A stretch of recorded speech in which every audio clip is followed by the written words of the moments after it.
નમસ્કાર દર્શક મિત્રો, હું શીતલ મહેતા. ન્યૂઝ ઓફ કચ્છમાં આપનું સ્વાગત છે. જોઈએ આજના સમાચાર. પિતાએ લોન લીધી હોય અને ભરાઈ ન હોય, ત્યારબાદ પિતા મૃત્યુ પામે તો લોન ભરવાની જવાબદારી પુત્રોની થાય. શું છે કાયદો જાણો. એડવોકેટ દેવાયત બારોટ દ્વારા છણાવટ કરાઈ. ઘણી કાયદાકીય બાબતો એવી આવે કે જેમાં ખૂબ જ ઊંડાણપૂર્વક વકીલ તથા જ્યુડિશરીને વિચાર કરવો પડે છે.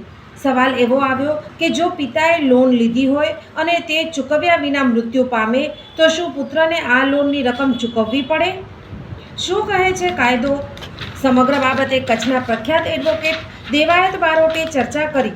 સાહેબ, કોઈ પણ બેંક પાસેથી ઋણ લીધું હોય તો એ ઋણ પરત કરવાની જવાબદારી કાયદેસર રીતે ઋણ લેનાર વ્યક્તિની છે. નૈતિક જવાબદારી પણ છે અને કાયદેસરની જવાબદારી પણ છે. પરંતુ બેંકમાંથી જ્યારે કોઈ પણ ઋણ લેવામાં આવે છે, કોઈ લોન લેવામાં આવે છે, ત્યારે બેંકો હવે ગેરંટર માંગે છે. એટલે દાખલા તરીકે કોઈ વ્યક્તિ લોન લીધી, એનું હું ગેરંટર તરીકે હું રહ્યું, તો એ વ્યક્તિ જો લોન નથી ભરતો તો ગેરંટરની એટલી ને એટલી જવાબદારી આ લોન ભરવાની થાય છે. અને જો ગેરંટર લોન નથી ભરતો તો ગેરંટરની પ્રોપર્ટી સીઝ કરી, એનો ઓક્શન કરી અને બેંક પોતાનું વસૂલ કરી શકે છે. પરંતુ અત્યારે પર્સનલ લોન અને ક્રેડિટ કાર્ડ ઉપર લોન આપવાની બેંકોએ શરૂ કરેલી છે. જ્યારે પર્સનલ લોન લીધેલી હોય ત્યારે કોર્ટ જે છે એ વ્યક્તિના એના ખાતાના લેવડ દેવડ, એણે અગાઉ લીધેલી લોન જો કોઈ પણ હપ્તો મિસ કર્યા વગર રેગ્યુલર ચૂકવી દીધેલી હોય, કોઈ પણ બેંકમાં સતત લેવડ દેવડ ચાલુ હોય અને એનો ટ્રેક રેકોર્ડ સારો હોય તો બેંકો પર્સનલ લોન આપતી હોય છે. ત્યારે ગેરંટરનો કે એનો કોઈ આગ્રહ રાખતી નથી. ઇન બિટવીન જો એ વ્યક્તિ જે લોન લેનાર છે એ ગુજરી જાય તો પછી બેંકમાં લોન ભરવાની જવાબદારી કોની? એવા અનેક પ્રશ્નો ઊભા થાય છે. ત્યારે સ્વાભાવિક રીતે જે છે હિન્દુ વારસા અધિનિયમની જોગવાઈઓ લાગુ પાડીને બેંકો વસૂલાત માટે કરતી હોય છે.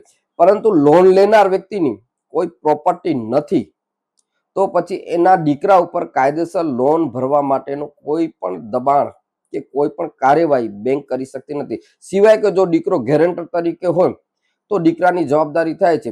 વિશેષમાં જે અત્યારે સર્વોચ્ચ અદાલતે અનેક ચુકાદાઓમાં એક હેલ્ડ કર્યું છે કે જે ઋણ લેનાર છે એ વ્યક્તિ ગુજરી જાય છે અને પાછળ એની જે મિલકત મૂકી જાય છે એમાં જો એના વારસદારો વારસાઈનો દાવો કરે તો એનો ઋણ ચૂકવવાની જવાબદારી પણ એના વારસદારોની થશે. પરંતુ જો ઋણ લેનારની કોઈ મિલકત મળી આવતી નથી, એના વારસદારો એ લોન માટેના ગેરંટર નથી, તો કાયદેસર રીતે આ ઋણ ભરવાની, આ લોન ભરવાની જવાબદારી એના વારસદારોની થશે નહીં. સિવાય કે જ્યારે આ નૈતિક જવાબદારી સ્વીકારી અને જો એના વારસદારો લોન ભરપાઈ કરે તો બીજી વાત છે. બાકી જો ગેરંટર નથી કે લોન લેનાર એના મૃત્યુ પહેલા કોઈ મિલકત મૂકી ગયેલો નથી અથવા જે મિલકત છે એમાં વારસાઈનો દાવો કરતા નથી એના વારસદારો, તો એના વારસદારો કાયદેસર રીતે ઋણ ભરવા માટે જવાબદાર થશે નહીં. આ એજ બધો સેટલ થયેલો પ્રિન્સિપલ છે. કે દાખલા તરીકે લોન લેનાર વ્યક્તિ છે એ 10 એકર જમીન મૂકી જાય છે પાછળ. હવે એના લોન લેનારના વારસદારો જમીનમાં દાવો કરીને પોતાની વારસાઈનો દાખલ કરાવે તો એ મરણ જનારની લોન ભરપાઈ કરવાની જવાબદારી પણ સાથે સાથે એમના ઉપર આવી જાય છે અને એ લોન ભરવા માટે જવાબદાર થાય છે. અત્યારે બેંકો જે છે ખાસ કરીને આવા જે જટિલ પ્રશ્નો કે કાયદાકીય પ્રશ્નો છે પર્સનલ લોન અને ક્રેડિટ કાર્ડ ઉપરની લોનમાં જ ઊભા થાય છે. બાકી તો જે ઋણ આપવામાં આવે છે તે જે છે એમાં ગેરંટર પર જાય છે, મોર્ગેજની લોનો પર થાય છે, વાહનો માટે હાઇપોથિકેશન પર થાય છે.